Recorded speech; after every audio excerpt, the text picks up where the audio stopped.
Buenas tardes, muchas gracias por esta invitación. Siempre es interesante poder encontrar sectores, grupos, docentes que estén ávidos de poder dar esta discusión que se nos vino encima y que hace rato que nos están pisando y pisoteando y ninguneando.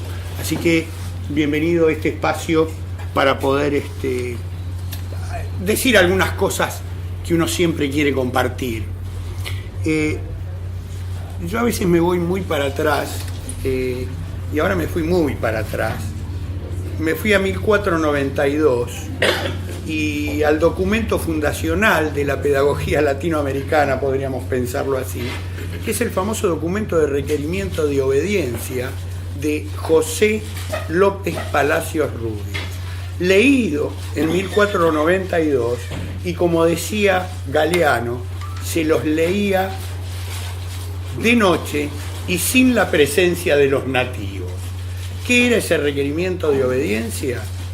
Y era: o hacen lo que nosotros decimos, o vamos a ir por todos ustedes, por sus bienes, por sus familias y por cada uno de los pedazos que queden de ustedes. Y no nos van a poder culpar absolutamente de ningún mal, ni a nosotros, o sea, a los recién llegados, ni a sus majestades, ni a Dios. Queda claro que ahí, si uno toma este documento como documento fundacional de la pedagogía latinoamericana, no estamos ahora tan lejos. Yo podría decir que en ese momento es el momento del inicio del etnocentrismo, ¿sí? La raza aparece como categoría y a partir de esa categoría la división del trabajo. Si nos vamos a los años 90, un interesante documento del Banco Mundial también habla de la división del trabajo por los continentes, de acuerdo a los grados de creatividad, de innovación y de desarrollo tecnológico. Así que volvieron a trabajar de alguna manera con el concepto de raza puesto en otro lugar. Esta clasificación que llega hasta nuestros días. A partir de ahí, hay otro documento fundacional a nivel mundial, como fue el requerimiento de obediencia, que es el famoso documento de educación para todos, firmado en Jomtien, en la cumbre de Jomtien, Tailandia, en 1990. Si uno recorre el documento de educación para todos, del cual es firmante Argentina, nos vamos a enterar o vamos a ver que la palabra pública no aparece, pero todos los países de Occidente son firmantes del documento fundacional de la Reforma, Educación para Todos. Y a partir de la Reforma podemos pensar otra vez en algo que habíamos creído resuelto en el siglo XX y que fue la discusión en el siglo XIX, educación o instrucción, pedagogía social o pedagogía instrumental, pública o privada. No tenemos tiempo para charlar sobre los conceptos de público, estatal y privado, pero en una apretada síntesis me gustaría decir que en los últimos tiempos lo estatal se asocia a lo privado y lo público se asocia a lo íntimo. Creo que el maridaje va un poco por ahí. Lo íntimo tal vez tenga que ver incluso hasta con esta reunión. Determinadas ansiedades por determinados temas que nos van juntando y vamos de alguna manera armando una voz pública. Digo, como las voces de la intimidad del dolor de las madres de Plaza de Mayo, o de las abuelas, que terminaron siendo una voz pública que rompió el discurso público oficial. O las voces de nuestros pueblos originarios que empiezan a cuestionar otra vez los conceptos de territorialidad, por ejemplo, o al propio concepto de cultura, Estas cuestiones son interesantes porque las vamos volviendo a ver y ahora se empiezan a expandir con otra fuerza, sobre todo en este momento el tema de los pueblos originarios. Así que lo íntimo se asocia con lo público dentro de la esfera discursiva para romper de alguna manera el discurso público oficial. Y esto es lo que deberíamos tratar de ver si logramos cuando hablamos de política educativa. Porque armaron un lindo complejo de política educativa, muy sencillo. Calidad en educación, los docentes en las aulas, escandaloso es el régimen de licencia que tienen los docentes, obsceno es el estatuto. Fíjense cómo trabajan, dicen, no, si tienen 3 meses de licencia y siguen con lo mismo. Si van trabajando, van creando una especie de campo semántico al cual acuden de manera permanente y vienen acudiendo desde los 90. Este es el punto. Y lo reflotan permanentemente y llega a toda la población. Después de Jontien, después de la cumbre y del documento Educación para Todos, aparece enseguida un documento de la CEPAL y la UNESCO, la famosa UNESCO, que muchos todavía ponen en duda, pero la UNESCO es progre, tiene un discurso. La UNESCO es un organismo de mediados del siglo pasado, y ya que tratan al sistema y a los docentes de obsoleto y a la escuela de obsoleta, habría que pensar cómo el mismo organismo de mediados del siglo pasado puede estar pensando políticas para lo que ellos llaman las habilidades del siglo XX, o lo que los conocimientos del siglo XX. Incluso pensándolo, ahora vamos a volver sobre esto, si me quedan 7 horas más para hablar, ¿cómo pueden pensarlo cuando en el 2016 ya hacen un documento que se llama El aprendizaje del futuro, citando el famoso informe de Loars de la UNESCO, La educación encierra un tesoro, que de lo único que habla es del año 96, la gran participación que debería tomar el Banco Mundial y la gran participación que hay que dar fomentando las alianzas público-privadas. O sea que en el 2016 toman un documento de 20 años para reflotarlo y volver a insistir con los mismos caballitos de batalla. El informe CEPAL la UNESCO sirvió para todas las reformas de las llamadas modernización de los estados. Bueno, en cuanto a educación sacaron un documento que se llamó Educación y Conocimiento, ejes para la transformación productiva con equidad. 2 términos que provienen de la economía, no de la pedagogía, si no me equivoco, profesor Andrés. Profesor Andrés. Bien, la cuestión es que en ese documento ya se está marcando y anunciando también la necesidad de las alianzas público-privadas, que hoy me permito ya decir que esa es otra máscara, porque la alianza es estatal empresarial. No hay otra posibilidad. Es estatal empresarial. Y si tenemos 2 días, lo vamos a decir. Con lo cual, ya no estamos ante un panorama que tiene que ver con qué nos pasa en el sistema educativo argentino, o solamente mirar qué pasó con Chile. La secuencia es de conexiones permanentes. En realidad, aquí aparece, en aquellos años también, el famoso programa PREAL, el programa de promoción de la reforma para América Latina y países del Caribe. El programa PREAL, promoción de la reforma para América Latina y países del Caribe, tiene sede en Washington y la tiene hoy.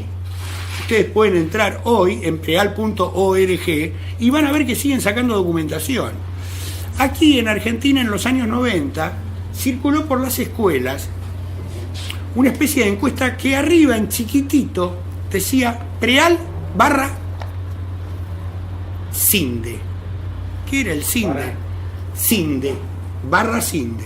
El CINDE es el Centro de Investigaciones de Desarrollo Económico de Chile. Entonces uno se preguntaba, a ver,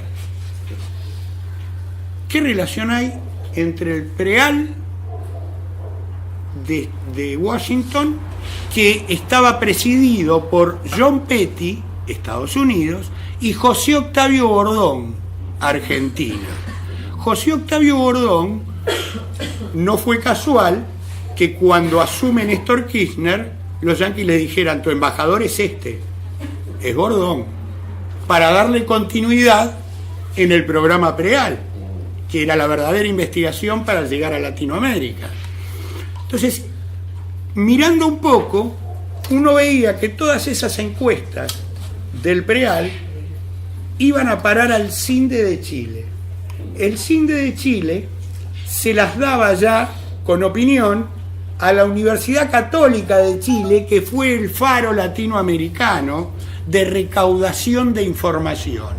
Esa información iba al preal, bueno, del preal ya se imaginarán, va a la UNESCO, va al Banco Mundial, y el preal las devolvía después en recomendaciones. O sea, estas son las políticas a seguir. Era uno de los primeros circuitos de información para profundizar justamente la reforma. Se decreta la obsolescencia educativa. Vieron que el término está muy de moda. En realidad, algunos lo deben saber, la primera vez que en el mundo empresarial se decreta la obsolescencia de productos fue en una reunión que tuvieron en 1924 Osram y Philips. Los tipos se reunieron a decir, loco, duran mucho las bombitas de luz, tienen que durar menos. Ahí es cuando aparece el concepto de obsolescencia en los productos industriales, bueno, comerciales, en todos los productos. Por lo tanto, ya tu televisor General Motors, que duraba 20 años, tenía que durar 5, pero te doy el color, disfrútalo. Pero lo tenés que cambiar antes de los 5 años, antes de los 3. En fin, ese concepto de obsolescencia posteriormente fue llevado, lo encontraron perfecto. ¿Por qué lo encontraron? Ahí es donde aparece la otra beta, el mundo empresarial, el mundo corporativo, empezando a diseñar marcos políticos primero. Pues si yo digo hoy lo están diseñando ellos, el marco educativo. Ellos son el sistema. No es que tienen gerentes, son el sistema. Si tenemos tiempo después doy 2 o 3 datos de nombres propios, ¿no? Se decreta la obsolescencia educativa, con lo cual no es raro pensar que el conocimiento pasó a ser mercancía. Por lo tanto, tienen que empezar, como en toda mercancía, los procesos de estandarización educativa. Ahí nace el concepto de estandarización. ¿Por qué? Porque todo producto debe ser estandarizado para el mercado. Y ahí nacen lo que se llama la endoeducación. Hay 2 conceptos ahora que se están manejando: exoeducación y endoeducación. La exoeducación es directamente sustituir de a poquito las escuelas públicas por escuelas privadas. La endoeducación es cuando aparecen elementos que aparecen primero como periféricos y que después se insertan en el sistema. Las industrias de consultoría, la prestación de servicios educativos, la industria de evaluaciones estandarizadas, ya están en el sistema. Este punto es importante porque en función de esto, el Banco Mundial establece su estrategia 2020. ¿Qué dice el Banco Mundial? Textual, La expansión y la mejora de la educación, son la clave para adaptarse al cambio y enfrentar esos desafíos. nunca exponen cuáles son los desafíos, ni tampoco dicen cuáles son los cambios. En términos sencillos, dice el Banco Mundial, las inversiones en educación de calidad conducen a un crecimiento económico y un desarrollo de manera más rápida y sostenible. ¿Para quién? Los tres pilares de nuestra estrategia, y estos son los tres pilares de la estrategia de educación del Banco Mundial, son invertir temprano, invertir con inteligencia e invertir para todos. ¿Qué todos? ¿Quiénes son todos? ¿Qué es invertir con inteligencia e invertir temprano? ¿Será por eso que el presidente Macri apenas asumió en 2015 y fue a Davos, la primera reunión que la tuvo con SUNY Barclay, el mayor proveedor de educación privada de bajo coste del mundo, con una ganancia mundial de 500 millones de dólares? Eso debe ser invertir temprano. Y aquí empieza... 5. Bueno, buenas tardes. Gracias por todo. Aquí empiezan a aparecer una secuencia de multinacionales desorbitante. Pero vamos a poner un par de ejemplos nada más. Pearson PLC, multinacional británica, prestadora de servicios educativos y editora de libros en todo el mundo. Los libros de inglés que se usan en las escuelas son de Pearson PLC, algunos libros de biología, en fin, de ciencias. Bien, es dueña del Financial Times Group. Pearson PLC, dueña del Financial Times Group y de Penguin Books.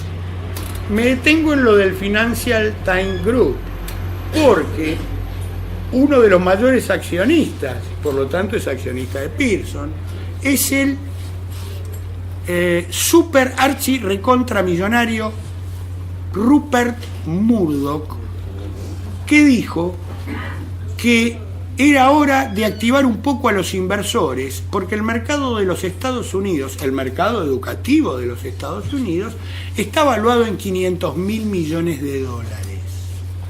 O sea, tienen todo para empezar a quedarse con todo, el requerimiento de obediencia. Y al mismo tiempo agrega que el mercado mundial de educación vale 1.3 billones, una suma imposible de tener en la cabeza, billones de dólares. O sea, se establecen las reglas del juego. El Banco Mundial establece la estrategia 2020, invertir temprano, y acá empieza la gran carrera. Pearson se inclina por la privatización de la educación, los mercados digitales y los mercados educativos en países emergentes.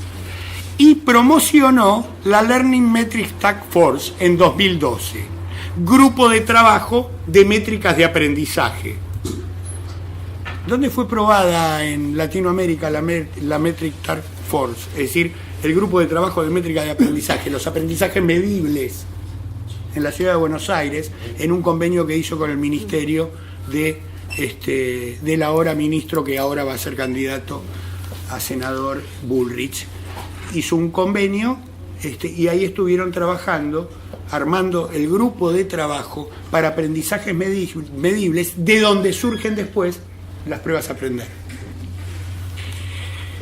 Todo eso se paga fortuna, no es que vienen gratis, no son filántropos los tipos, todo eso vale millones de pesos o dólares. Bueno, voy a ir... Barclay, para llegar hasta acá. La SUNY Barclay Foundation, James Foundation, es el mayor proveedor global privado de educación escolar, el que se reunió con Macri. Propietario de 100 escuelas internacionales entre públicas y privadas. Entre públicas y privadas. 100. Sí, entre públicas y privadas. Claro, porque el negocio no es más poner escuelas privadas. El negocio es adueñarse vía la estrategia que se les ocurra, la que ya tenemos en el país, en San Luis, es la charterización, que en los años 90, las escuelas charter que habían nacido a partir de una ley en San Luis, la licitación la ganó la famosa Fundación CIPEC, la que después llama a Filmus al ministerio y le da una oficina para que monitoree el avance o retroceso de la ley de financiamiento educativo. La Fundación CIPEC estaba presidida por Sonia Cavallo hija, ya vemos de dónde viene, Fundación Mediterráneo, etcétera, etcétera, el apellido Cavallo que nos hace temblar a todos. Y Sonny Barkey no solo habló con Macri, en 2011, y acá está la jugada de la UNESCO que juego para un lado y juego para el otro, en 2011 firmó un acuerdo con la UNESCO, la Fundación James, para programas de capacitación docente. Y por otro lado están las becas Fulbright, que muchos deben conocer, de la Fundación Fulbright, que está financiada por el Departamento de Estado de los Estados Unidos. Directamente. Recibe una asignación anual vía Congreso de los Estados Unidos para mantener la fundación. Esa fundación Fulbright, que se dedica al intercambio educativo, realizó acuerdos con la Fundación Bunge y llevaron a cabo el programa Sembrador en más de 700 escuelas rurales del país en alianza con Pérez Compán. Si querés, dejamos acá y seguimos los 3 próximos días. Pero quería llegar por lo menos a la primera alianza entre estos primeros monstruos de los que estuve hablando y las relaciones que empiezan a tener acá. Por supuesto que tenemos mucho más, pero bueno, en virtud del tiempo y de los compañeros, Andrés, es todo tuyo. No.